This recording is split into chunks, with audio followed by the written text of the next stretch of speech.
বকো উন্নয়ন খণ্ডৰ অন্তৰ্গত 34 নং পূব লুকি গাঁও পঞ্চায়ত গঠন সভানেত্ৰী আৰু উপসভানেত্ৰী নিৰ্বাচিত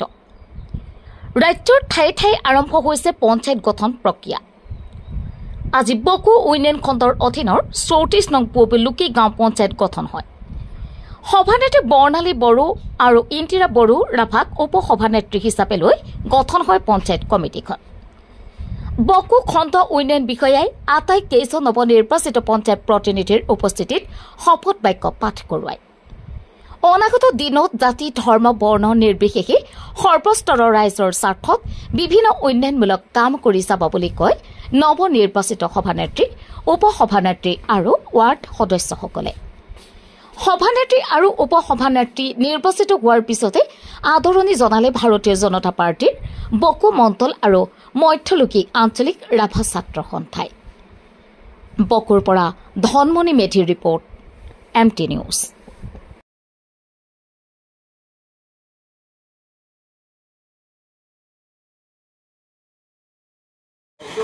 পূৰ্ণ সমৰ্থনত মানে পঞ্চায়ত গঠন কৰা হ'লে ভোটাৰ চিষ্টেমত কৰা হয়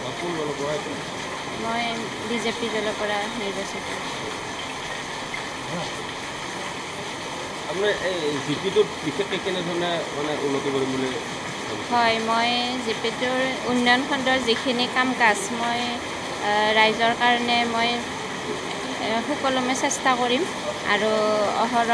মই চেষ্টা কৰিম আৰু যিখিনি মোৰ কৰিবলগীয়া কাম সেইখিনি মই আপুনি উপসভানেত্ৰী হিচাপে পাইছে মানে কেনে লাগিছে মোৰ খুবেই ভাল লাগিছে আৰু ভৱিষ্যতে কেনেধৰণে কামবিলাক আগবঢ়াই লৈ যাব ভৱিষ্যতে গোটেই কামবিলাক আমি এখন ঘৰৰ নিচিনাকৈ মিলিজুলি কাম কৰিম বুলি ভাবিছোঁ পঞ্চায়তখন ইতিমধ্যে কেনেধৰণে গঠন হ'ল বা কোনে কোনে আছে পঞ্চায়তখন মানে আমি সভানেত্ৰী আৰু মই উপসভানেত্ৰী আৰু বাকীখিনি আমাৰ গোটেই একেলগে আমি কামখিনি কৰি যাম বুলি ভাবিছোঁ কোন কোন দলে ইয়াতে আছে কোন কোন দলে মানে বিজেপি আৰু আমাৰ যৌথ কমিটি একেলগে বিজেপি আৰু যৌথ সংগ্ৰাম কমিটিখন মোৰ মণ্ডলৰ 6টা জিপিৰ ভিতৰত আমি 4খন জয়ী হ'ব সক্ষম হৈছোঁ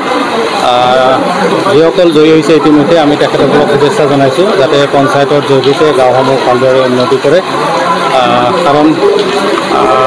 আমাৰ যি ভাৰতীয় জনতা পাৰ্টীৰ যি উন্নয়ন ধাৰা এই উন্নয়ন ধাৰা অক্ষুণ্ণ ৰাখিবলৈ হ'লে আমি পঞ্চায়তৰ জৰিয়তে যি গাঁওসমূহ গ্ৰাম্য অঞ্চলসমূহ আমি উন্নতিকৰণ কৰিবই লাগিব গতিকে পঞ্চায়তৰ যাতে কোনো খেলিমেলি নহয় কোনো দুৰ্নীতি সংগঠিত কৰিব নোৱাৰে তাৰ বাবে আমি বিশেষভাৱে আমাৰ প্ৰেচিডেণ্টসকলক মই আহ্বান জনাইছোঁ যাতে তেওঁলোকে এটা নিষ্ঠা সহকাৰে নিকা